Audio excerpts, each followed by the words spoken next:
Is your Ford Econoline E-150 from 1999 to 2010 key fob not working reliably? A dead or weak battery is the most common cause.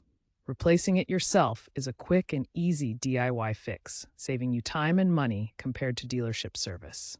This video will guide you through each step. The Ford Econoline E-150 key fob is a basic remote transmitter designed to control door locks and trigger alarms. It operates on a standard 3-volt CR2032 lithium battery, which provides power for the remote signal transmission. The fob features a plastic case that can be gently pried open or unscrewed to access the battery compartment and internal components. Understanding how all the parts fit together is crucial for diagnosing issues and performing successful repairs. For changing the key fob battery on your 1999-2010 Ford Econoline E-150, you'll need just a few basic tools and supplies. A small flathead screwdriver or even a coin can be used to carefully pry open the plastic casing of the key fob. This helps avoid damaging the seam while gaining access to the battery compartment. You'll need a fresh CR2032 lithium coin cell battery, the standard type used in these older Ford key fobs. Make sure it's a high-quality battery to ensure reliable performance, especially in cold weather. A non-conductive pry tool, like a plastic spudger, is helpful for popping out the old battery without risking damage to the circuit board or creating a short circuit. Avoid using metal tools that could conduct electricity.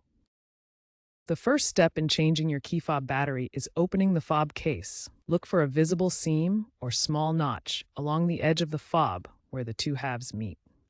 Gently insert a flathead screwdriver or a coin into the seam you located. Slowly twist the tool to gently pry open the two halves of the fob. Avoid using too much force, as this could crack the plastic casing of the fob. Once the fob is open, carefully remove the old CR2032 battery. Note the orientation with the positive side facing up. Use a non-conductive tool to gently pop it out of the compartment. Insert the new CR2032 battery into the compartment. Make sure the positive side, marked with a plus sign, is facing up. Press it firmly into place to ensure secure contact. Now that you've replaced the battery, snap or screw the key fob casing back together. Make sure it's securely closed to protect against moisture and ensure proper contact.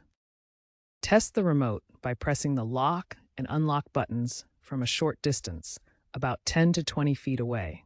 This confirms that the new battery is providing proper power and the fob is functioning correctly. If the key fob still isn't working after replacing the battery, check for corrosion in the battery compartment.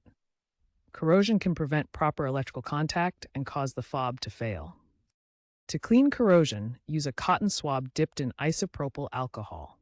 Gently wipe away the corrosion from the battery contacts and compartment. This restores conductivity and can fix the issue. Make sure the battery contacts are clean and touching the battery properly. Bent or dirty contacts can interrupt the circuit, so inspect and adjust if necessary. If the fob still doesn't work after cleaning, the circuit board may be damaged from corrosion or physical stress. In this case, professional repair or replacement may be required.